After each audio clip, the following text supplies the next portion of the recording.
Friends, welcome to my channel. Latest updates and reviews కోసం మా ఛానల్ని సబ్స్క్రైబ్ చేసుకోండి. పక్కనే ఉన్న బెల్ సింబల్ని క్లిక్ చేసి ఆల్ ఆప్షన్ని సెలెక్ట్ చేసుకోండి. అప్పుడే మా మొబైల్ నుండి మీ మొబైల్ ఫోన్కి నోటిఫికేషన్స్ వచ్చేస్తాయి. బాలు ఫిష్ తీసుకొని వస్తాడు. ఇక వీటిని సగం పులుసు సగం ఫ్రై చేసి పెట్టు అని బామ్మతో చెప్పడంతో బామ్మ కసురుకుంటుంది. ఏంట్రా, నీ పెళ్ళం ఉండగా నేనెందుకు చేస్తానురా? ఎలా వండాలో ఏం చేయాలో నీ పెళ్ళానికి చెప్పు అని ఇక సుశీల అనడంతో అలాగే డార్లింగ్ అని అంటాడు. పూలగంప, అప్పుడు మీ పుట్టినింటిలో నువ్వు చాలా బాగా చేశావు. నువ్వు చేసిన వంట నాకు ఇప్పటికీ గుర్తుంది. అందుకనే అది గుర్తొచ్చే నేను మళ్ళీ ఫిష్ తెచ్చుకున్నాను. చాలా అంటే చాలా అద్భుతంగా చేశావు, చాలా బాగా చేశావు అని చెప్పి అంటాడు. అది సరే కానీ నాకు క్లీన్ చేయటం రాదని మీకు తెలుసు కదా అని అంటుంది. అందుకు నేనున్నాను కదా అని అంటాడు. ఇంకా అప్పుడు సరే, నేను మీకు సాయం చేస్తాను అని చెప్పి అంటుంది. ఇక బాలు మీనా ఇద్దరు కూడా ఫిష్ పట్టుకొని బయటకు వచ్చి వాటిని క్లీన్ చేస్తూ ఉంటాడు బాలు. ఇంకో పక్కన మీనా వాటర్ పోస్తూ ఉంటుంది. సుశీలమ్మ వస్తుంది. ఇక ఏంట్రా మనవడా, నాకు పిలవాల్సిన పిలుపేమో నా మనవరాలని పిలుస్తున్నావు, నన్ను డార్లింగ్ అంటున్నావు. అదేదో నీ పెళ్ళాన్ని పిలిస్తే ఎంత బాగుంటుంది చెప్పు. పూల గంప ఏంటి, ప్రేమగా డార్లింగ్ అని పిలవరా మనవడా అని అంటే, బామ్మ ఇలాంటి ఫిట్టింగ్ నువ్వు పెట్టద్దు, నిన్ను అలా పిలవను అని అంటాడు. నా కోసం రా ప్లీజ్ నాన్న, వినాలని ఉంది. అయినా నేనేమైనా తీరని కోరికలు ఏమైనా కోరుకున్నానా ఏంటి? నా కోసం ప్లీజ్ అని బ్రతిమాలుతుంది. ఇక అప్పుడు సరే, నీ కోసం మీనాని డార్లింగ్ అని పిలుస్తాను అని అంటాడు. కానీ ఒక్కసారే, ఇంకోసారి పిలవను అని అంటాడు. మీనా డార్లింగ్ వాటర్ పోయు అని అనడంతో మీనా ఒక్కసారిగా షాక్ అవుతుంది. ఎందుకో తన మనసుకి చాలా సంతోషంగా అనిపిస్తుంది. ఆ పిలుపు వినగానే బాలుని ప్రేమించడం మొదలు పెడుతుంది. ఎప్పటికీ నన్ను ఇలాగే పిలిస్తే బాగుండు. ఏదో అమ్మమ్మగారు చెప్పారనే నన్ను ఇలా పిలిచారు, లేదంటే పూలగంప అనే అంటారు. ఇక తర్వాత కిచెన్లోకి వెళ్ళి కూర కోసం ప్రిపేర్ చేస్తూ ఉంటే అక్కడికి బామ్మ వస్తుంది. బామ్మ వచ్చి, అమ్మ మీనా, నీ భర్త మనసు నువ్వు గెలుచుకున్నావమ్మా, నువ్వే అర్థం చేసుకోవడం లేదు ఆ విషయం అని అంటుంది.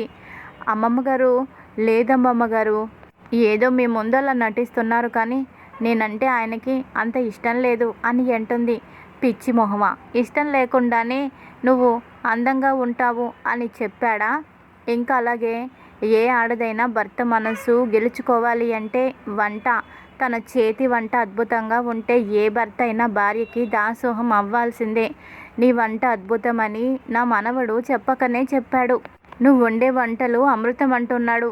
ఇంకా అలాగే ఏ మేకప్ లేకుండా నువ్వు సహజ సిద్ధంగా ఉంటావు, న్యాచురల్ బ్యూటీ అని కూడా అన్నాడు.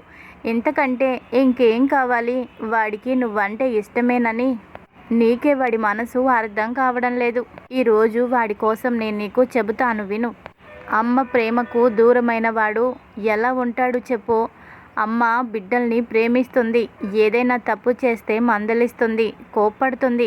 కానీ ఆ కోపం బిడ్డల మీద ఎంతోసేపు ఉండదు.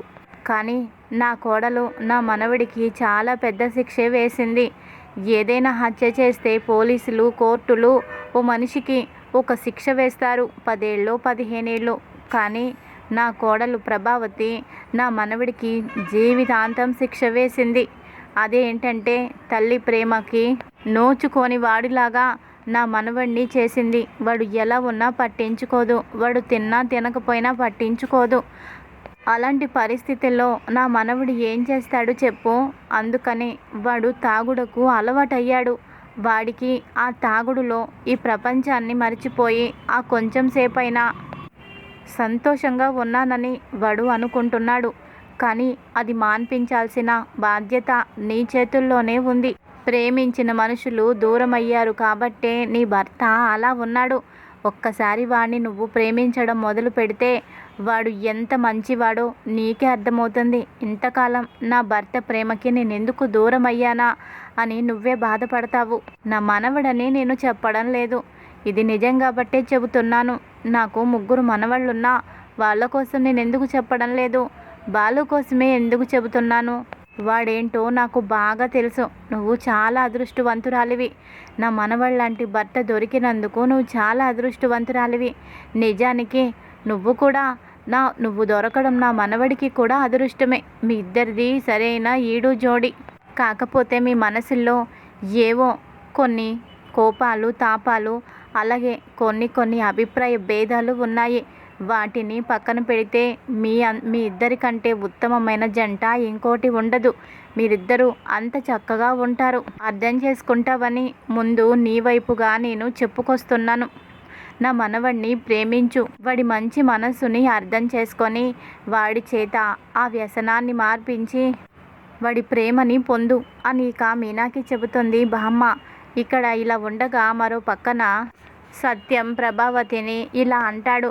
చూడు ప్రభా, ఏ వయసులో ఆ వయసు వాళ్ళు ఎలా ఉంటే బాగుంటారో అలాగే ఉండాలి.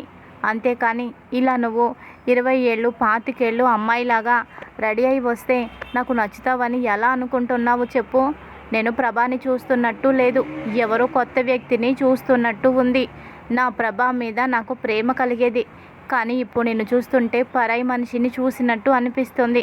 చెప్పు, ఇవన్నీ నీకు అవసరమా? నువ్వు నీలాగే ఉంటేనే బాగుంటుంది, అంతేకాని ఏదో కొని తెచ్చుకున్నట్టు ఉంటే నాకు నచ్చలేదు అని అంటాడు.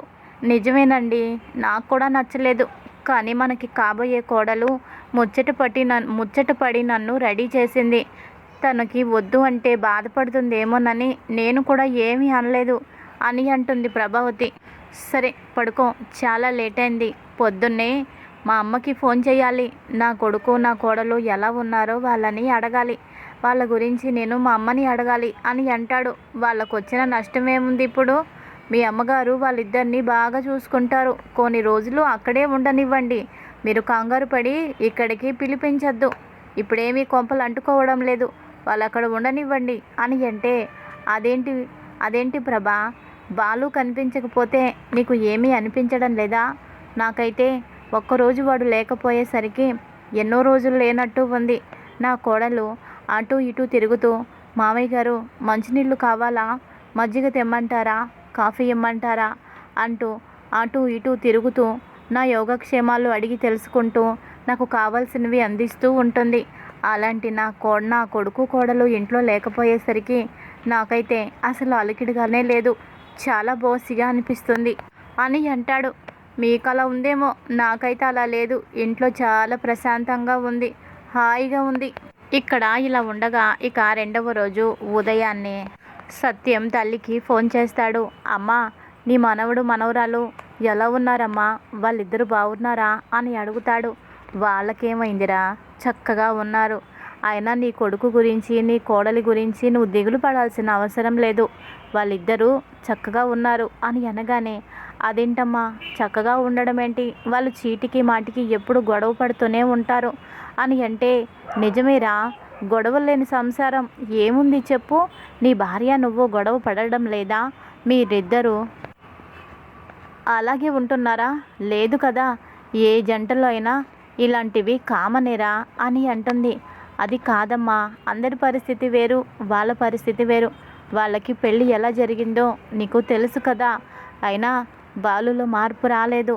అమ్మాయి ఎంతగా మార్చాలని ప్రయత్నించినా బాలు నా కోడలు మీనా మాట వినడం లేదు అని అంటాడు. నీకెందుకు రా దిగులు, నేనున్నాను కదా. అయినా వాళ్ళిద్దరూ ముందు చాలా ప్రేమగా ఉంటారు. వాళ్ళిద్దరి మధ్య కోపాలు తాపాలు అన్నీ పోయి, భేదాభిప్రాయాలు కూడా పోయి వాళ్ళిద్దరు ఒక్కటిగా ఉంటారు. వాళ్ళిద్దరి మాట ఇద్దరి మనసు ఒకటే అవుతుంది. నేను అన్నానని చూడు, నేను ఎంతమందిని చూడలేదు, ఎంతకంటే దారుణంగా శత్రువుల్లాగా ఉండేవాళ్ళే కలిసిపోయారు. అలాంటిది నీ కొడుకు నీ కోడలు అంత శత్రువుల్లాగా ఏమీ లేరు. వాళ్ళిద్దరూ ప్రేమించుకునే రోజు చాలా దగ్గరలోనే ఉంది అని అనగానే ఇక సత్యం సంబరపడిపోతాడు. అందుకే కదమ్మా నేను వాళ్ళని నీ దగ్గరికి పంపించింది. ఇప్పుడు నాకు చాలా సంతోషంగా ఉంది అని అంటాడు. ఇక ఫోన్ పెట్టేసిన తర్వాత టిఫిన్ చేసి సుశీలమ్మ ఓ చోట కూర్చుంటుంది. ఎందుకో తనకి గుండెల్లో చాలా ఇబ్బందిగా అనిపించడంతో ఇక ఒక్కసారిగా బాలు బాలు అమ్మ మీనా అని పిలుస్తూ ఇబ్బంది పడుతూ ఉంటుంది. బాలు మీనా అది గమనించి ఇద్దరు గబుక్కున పరిగెత్తుకుంటూ ఇక వస్తారు. ఏమైంది డార్లింగ్, ఏమైంది, ఇప్పటిదాకా బాగానే ఉన్నావు కదా, ఏమైంది అని కంగారు పడతాడు. మీనా కూడా అమ్మమ్మ గారు, ఏమైంది అమ్మమ్మ గారు, హాస్పిటల్కి వెళ్దాం పదండి అని అంటే, హాస్పిటల్కి వద్దు అని అంటుంది. వద్దంటావేంటి, నీకు బాగాలేదు, హాస్పిటల్కి వెళ్దాం పద నువ్వు అని చెప్పి చేపట్టుకొని పైకి లేపుతాడు. ఇక అమ్మ మీనా, ముందు ఆ టంకు పెట్టెలో ట్యాబ్లెట్స్ ఉన్నాయి, దాన్ని తీసుకురమ్మా అని అతి కష్టం మీద చెప్పడంతో పరిగెత్తుకుంటూ వెళ్ళి ఓ టంకు పెట్టెలో ఉన్న ట్యాబ్లెట్స్ తీసి వాటర్ తీసుకొని వస్తుంది. ఇక వెంటనే ఓ ట్యాబ్లెటు వేసుకుంటుంది. కొంచెం సేపు అలా కొంచెం రిలాక్స్ అయిన తర్వాత అప్పుడు ఎందుకురా కంగారు పడతారు, నాకేం కాదు అని అంటుంది. చూడు నానమ్మ, ఆ మందులేంటి, అసలు ఎందుకు హాస్పిటల్కి వద్దంటున్నావు నువ్వు, అసలు ఏమైంది నీకు, చెప్పవేంటి, ఎప్పుడు ఫోన్ చేసినా నాకేంట్రా గుండ్రాయిలాగున్నాను అని అంటావు కూడా, కానీ ఇప్పుడేంటి మందులు వేసుకుంటున్నావు, ఏమైంది నీకు, ఏమైంది చెప్పు అని ఎంతగా అడిగినా అస్సలు చెప్పదు. ఇక తర్వాత మీనా, ఎందుకు అమ్మమ్మ గారు చెప్పడం లేదు, మీకు అసలు ఎలా ఉంది, ఏమైంది, చెప్తేనే కదా మాకు కూడా తెలుస్తుంది అని అంటుంది. నాకేం కాదులేమ్మా అని అంటుంది. ఇక తర్వాత మీనా ఆ ట్యాబ్లెట్స్ మీద ఉన్న పేరు చదువుతుంది. అది చదివి, గుండెల్లో ఇబ్బందిగా ఉండేవాళ్ళు ఈ మందులు వాడతారు, వీటిని వాడుతున్నారేంటి అమ్మమ్మ గారు అంటే, అమ్మమ్మ గారి గుండెల్లో ఏదైనా ఇబ్బందిగా ఉందా, అలాంటి సమస్య ఏదైనా ఉంది అంటే ఈ వయసులో చాలా ప్రమాదం, ఇంత పెద్ద సమస్య ఉండి ఎందుకు అమ్మమ్మ గారు చెప్పడం లేదు అని చెప్పి ఇక బాలుతో చెవిలో చెబుతుంది. ఈ ట్యాబ్లెట్స్ గుండె జబ్బు ఉన్నవాళ్ళు వేసుకుంటారు, ఈ మందులు అమ్మమ్మ గారు వేసుకుంటున్నారంటే నాకు అనుమానంగా ఉంది అని చెప్పడంతో ఇక బాలు తల మీద చేయి పెట్టుకొని ఒట్టు పెట్టించుకుంటాడు. చెప్పు చెప్పు డార్లింగ్, ఏదో నువ్వు దాస్తున్నావు, ఏమైంది, నువ్వు అసలు గుండె నొప్పికి వాడే మందులు నువ్వు వాడడం ఏంటి, అసలు ఏమైంది, మేమెవరూ లేమనుకుంటున్నావా, చెప్పు అని అంటే, నాకేమైందిరా, అయినా అంతా అయిపోయిన దాన్ని, కాటికి కాలు చాచుకొని ఉన్నదాన్ని, ఇప్పుడు నా కోసం ఆలోచించకూడదు, నీ జీవితం గురించి నువ్వు ఆలోచించాలి, ఇంకా ఈ వయసులో అంతా అయిపోయినాక నేను ఎలా ఉంటే ఏమైంది చెప్పు, కొడుకులు మనవళ్ళు మనవరాలు అంతా అంతా ఈ రెండు చేతుల మీద చూశాను, పెంచాను, పెద్ద చేశాను, పెళ్ళిళ్ళు కూడా అయిపోయాయి అని అంటుంది. డార్లింగ్, అవన్నీ కాదు, అసలు నువ్వెందుకు చెప్పలేదు, ఈ విషయం మా నాన్నకి తెలుసా అని అంటాడు. ఇక బాలు, తెలీదురా, ఎందుకు చెప్పడం, చెప్పాల్సిన పని ఏమీ లేదు అని అనగానే, ఒట్టు పెట్టించుకున్నా నువ్వు నిజం చెప్పడం లేదు, ఈ మనవడు ఏమైపోయినా పర్వాలేదు కదా అని కోపంగా బాలు అనడంతో ఇంకా అప్పుడు బామ్మ నిజం బయట పెడుతుంది. ఒకరోజు కళ్ళు తిరిగి పడిపోయాను ఇంట్లో, పక్కింటి ఆవిడ నన్ను హాస్పిటల్కి తీసుకువెళ్ళింది, ఇక్కడి నుంచి హాస్పిటల్కి వెళ్ళే ఊరు చాలా దూరం, అక్కడికి వెళ్ళిన తర్వాత డాక్టర్లు నాకు పరీక్షలు చేసి గుండెల్లో ఇబ్బందిగా ఉందన్నారు, ఆపరేషన్ చెయ్యాలన్నారు. ఇక ఈ విషయం సత్యానికి చెప్పాలనిపించలేదు. ఇప్పటికే వాడు కుటుంబంలో చాలా సమస్యలతో వాడు చిన్న భిన్నమవుతున్నాడు, సతమతమైపోతున్నాడు. నా గురించి చెప్పి ఇంకా వాడికి బాధ పెట్టాలని నాకు అనిపించడం లేదు, అందుకనే నా గురించి నేను చెప్పలేదు. ఆపరేషన్ చేయించడం ఇప్పుడు నాకు అంత అవసరం లేదు, చిన్నవాళ్ళు బ్రతకాల్సిన వాళ్ళు మీరు బాగుండాలి, అదేరా నాకు కావాల్సింది.